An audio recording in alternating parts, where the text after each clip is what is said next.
आदाब में हूं मुनज़्ज़ा शाह। आप देख रहे हैं न्यूज़ 18 उर्दू। सबसे पहले 5 मिनट में 25 खबरें।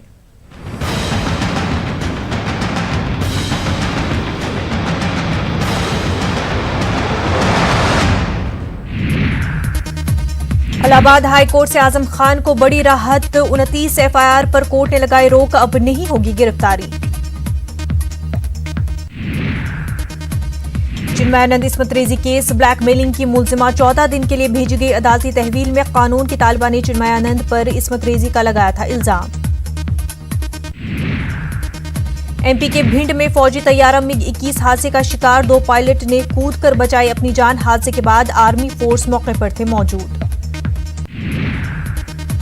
मनोज तिवारी पर अरविंद केजरीवाल का बड़ा बयान, अगर दिल्ली में NRC का हो निफाज तो मनोज तिवारी को छोड़नी पड़ेगी दिल्ली। महाराष्ट्र कोऑपरेटिव बैंक घोटाला मामले में शरद पवार और अजीत पवार के खिलाफ केस दर्ज। शरद पवार ने कहा, मुझे जेल जाना पड़ा तो कोई परेशानी नहीं। मुंबई के ईडी दफ्तर पहुंचे एनसीपी कारकुनान। शरद पवार के खिलाफ केस दर्ज किए जाने के खिलाफ किया एहतजाज। पुलिस ने मुजाहिरीन के खिलाफ किया ताकत का इस्तेमाल। 28 सितंबर को लखनऊ में यूपी के वजीर आला कश्मीरी तलबा से करेंगे तबादला ख्याल। योगी आदित्यनाथ ने डीएम को लिखा खत, कश्मीर के हालात और तलबा के मसाइल पर करेंगे बातचीत। ट्रंप का पीएम मोदी को फादर ऑफ इंडिया कहने का मामला, कांग्रेस लीडर प्रमोद तिवारी की न्यूज़ 18 से खास गुफ्तगू। प्रमोद तिवारी ने कहा, मुल्क का एक ही बाबा कौम हो सकता है। प्रियंका गांधी के तशहीरी मुहिम में शामिल नहीं हुए कांग्रेस के सीनियर लीडर राशिद अल्वी। राशिद अल्वी ने कहा कि प्रियंका गांधी पूरे मुल्क की लीडर हैं, उन्हें किसी तशहीर की जरूरत नहीं। अमिताभ बच्चन को मिले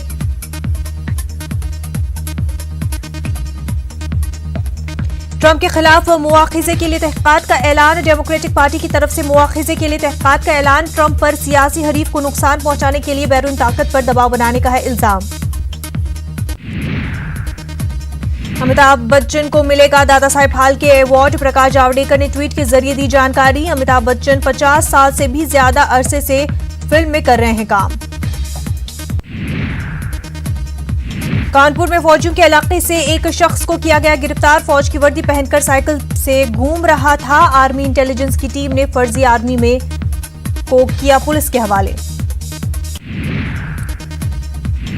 दिल्ली में एयरपोर्ट अथॉरिटी ऑफ इंडिया की मुलाजमीन यूनियन हुकूमत के खिलाफ कर रही है भूख हड़ताल। इन मुलाजमीन का कहना है कि जिन एयरपोर्ट्स की निजकारी की बात हो रही है वो ऐसे तरीके से काम कर रहे हैं, तो ऐसे में निजकारी की जरूरत क्यों। पीएम मोदी और अजीत डोभाल पर हमले की साजिश। जैश मोहम्मद ने खसूसी दस्ते को किया है तैयार। मुल्क के 30 शहरों को बनाया जा सकता है निशाना। श्रीनगर और अवंतीपुरा के फजाई ठिकानों पर अलर्ट। पीएम मोदी और अजीत डोभाल पर हमले की साजिश के पेश नजर जम्मू, पठानकोट और हिंडन एयरबेस पर भी ऑरेंज अलर्ट। न्यूयॉर्क में ब्लूमबर्ग ग्लोबल बिजनेस फोरम में आज पीएम मोदी की होगी शिरकत। इजलास वजीर आजम का होगा कलीदी खिताब। इजलास का थीम है आलमी इस्तेहकाम की बहाली। मोदी और ट्रंप की हुई मुलाकात। दहशतगर्दी और तिजारत समेत दीगर अमूर पर हुई बात। ट्रंप ने मोदी की लीडरशिप की सताइश की। नरेंद्र मोदी ने ह्यूस्टन रैली में शिरकत की। एक तस्वीर यादगार के तौर पर ट्रंप को की पेश। वजीर आजम मोदी ने ह्यूस्टन में शिरकत करने पर डोनाल्ड ट्रंप का अदा किया शुक्रिया। वजीर आजम नरेंद्र मोदी को मिला goalkeepers award. Bill and Melinda Gates foundation ने दिया अवार्ड। वजीर आजम ने कहा, ये एजाज मेरे लिए नहीं करोड़ों लोगों के लिए है। मध्य प्रदेश में हनी ट्रैप की एक मुलजिमा की तस्वीर बीजेपी और आरएसएस के लोगों के साथ आई सामने। बीजेपी ने किया सीबीआई जांच का मुतालबा। हनी ट्रैप मामले में छत्तीसगढ़ के वजीर आला भूपेश बघेल ने दिया बड़ा बयान। जिसका नाम आएगा उसके खिलाफ कार्रवाई होगी। ग्वालियर में भी अब कंट्रोल में मिलेगा प्याज। मध्य प्रदेश की सरकार ने बनाया है मंसूबा। प्याज की कालाबाजारी रोकने के लिए बनाए कवायद।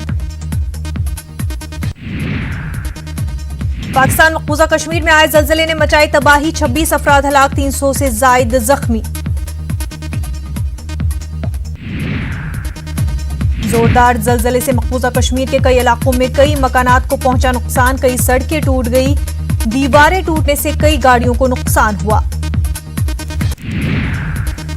जम्मू कश्मीर के मुख्तलिफ मकामात पर जलजले के झटके किए गए महसूस। कल शाम 4:31 के करीब आया था जलजला। झटकों की शिद्दत इतनी ज्यादा थी कि लोगों में खौफ और दहशत का माहौल पैदा हो गया।